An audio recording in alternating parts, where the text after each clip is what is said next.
आइए दोस्तों, मैं आज आप सबको मुटा मैरिज के बारे में बताऊंगी। मुटा मैरिज क्या है? मुटा मैरिज मुस्लिम मैरिज के एक काइंड है, यानी एक प्रकार है। What is muta marriage? What are the difference between nikah and muta marriage? What are the consequence of muta marriage? उसकी आंसर में मैं आप सबको बताऊंगी। मुटा मैरिज की ओरिजिनेटिंग वर्ड है मुटा, जो एक अरबिक वर्ड है। The word muta is the root word of मुटा।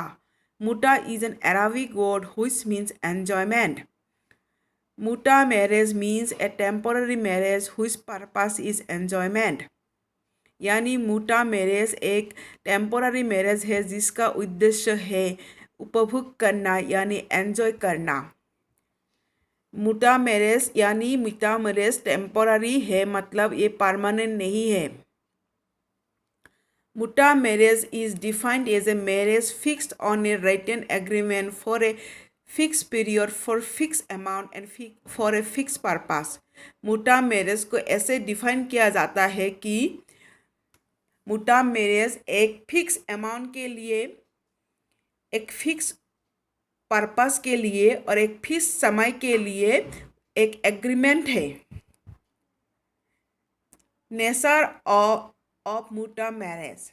In muta marriage period, meher, succession, etc. are fixed up at the time of marriage. मुटा मैरिज की समय ही जो डावर होता है, यानी जो मेहर होता है, और जो सक्सेशन होता है, अमाउंट होता है पैसे देने में, यानी जो कुछ होता है वो भी मैरिज की समय फिक्स किया जाता है। Muta marriage comes to end automatically after the expiration of the period. यानी जब समय ख़त्म होता है तो मुता मैरिज ऑटोमेटिकली वो एंड हो जाता है। इसके लिए डिवोर्स लेने की ज़रूरत नहीं है। Everything is written in an agreement. मुता मैरिज में सब कुछ एक एग्रीमेंट में लिखाया जाता है। Muta marriage can be done with any number of women. जैसे हम जानते हैं कि मुस्लिम मेल एक 4 वोमन से ज़्यादा वैलिड मैरिज नहीं कर सकता है। इसी प्रकार मुटा मैरिज भी किसी भी वोमेन के साथ वैलिड कर सकता है। The children of muta marriage are legitimate. मुटा मैरिज के द्वारा जो भी चिल्ड्रेन जन्म लेता है वो लेजिटिमेट यानी लीगल है। उसे समाज नाजायज़ के नहीं बुला सकते हैं। तो अब आते हैं हम legal effect of muta marriage.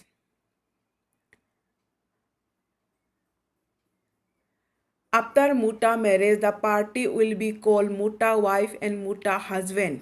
यानी मुटा मैरिज के बाद जो वाइफ फीमेल होगा उसे मुटा वाइफ कहेगा, और जो मेल होगा उसे मुटा हस्बैंड कहेगा। After muta marriage the cohabitation between the party is lawful. ऐसे हमारी समाज में और इंडियन लीगल सिस्टम में जो बिना शादी किए हुए फिजिकल रिलेशनशिप करना जो लॉफुल नहीं है, अनलॉफुल है, लेकिन मुटा मैरिज के बाद वो फिजिकल रिलेशनशिप यानी कोहैबिटेशन लॉफुल हो जाता है। Children born out of muta marriage are legitimate.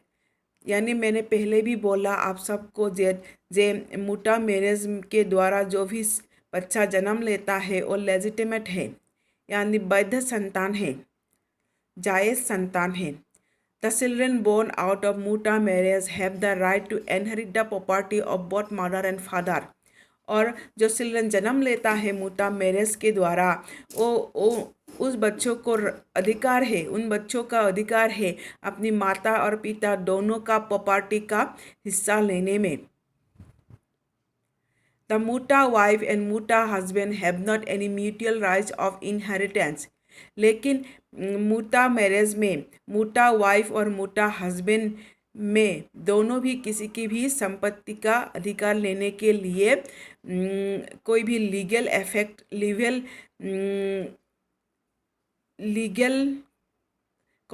Step नहीं ले सकती है। यानी दोनों को एक दूसरे की संपत्ति के ऊपर कोई भी अधिकार